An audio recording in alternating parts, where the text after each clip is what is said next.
Katoliko na ang simbahan. Gani, ang simbahan Katoliko, mao ni tagiya sa Biblia. Hindi sila way Biblia. Di malas na ka, bro. Gadi malas sa Sharon. Injil kalendar sa Katoliko.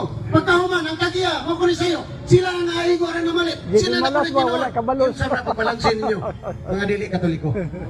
Sakit lang na kay kamatuoran na. Ngayon sila Sabado, ipapahulay. Napa sila yung kalendaryo? Wala. Yun sa tagiya, Katoliko. Hindi, Katoliko, nilin na sa'yo kung may tagiya. Ang inyong pagdo. Lain pangutana. Ay, Bro Arnel, sa Iglesia ni Cristo. Nilikay na. Ay, mangutana ko bro. Mangutana ko si mo na lang kumangutana. In behalf siya, si mo kumangutana. Eh, ingon man sila nga ang tarang pasto, adunay authority to collect tithes o 10%. Karon bro, sumala sa Hebreo 7:5, nga sumala sa balaod sa Ginoo nga ang mga pare nga libihanon nga adunay authority to collect 10%. Ang pangutana ani, kinitanan mga pastor sa laing sekta nakakonekta ba sila ni ani o dili? Away nila ang mga pare.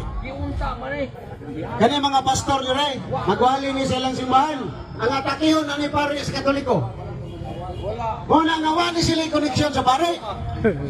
O niya akong ingong tulo. Pila naman ko katuig nagwali ang plaza. Naay pastor makakita verse sa Biblia nga naay pastor gisugo to collect 10% balhin ko. Kung naay pastor gisugo magwali may balita balhin ko. Ang gimos pastor nagwali ko iyong pangita.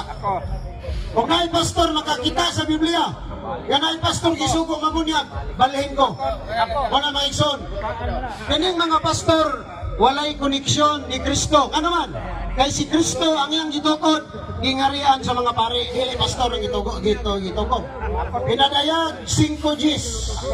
Atong basaon. Nga pare ang koneksyon ni Kristo gitukod, dili mga pastor.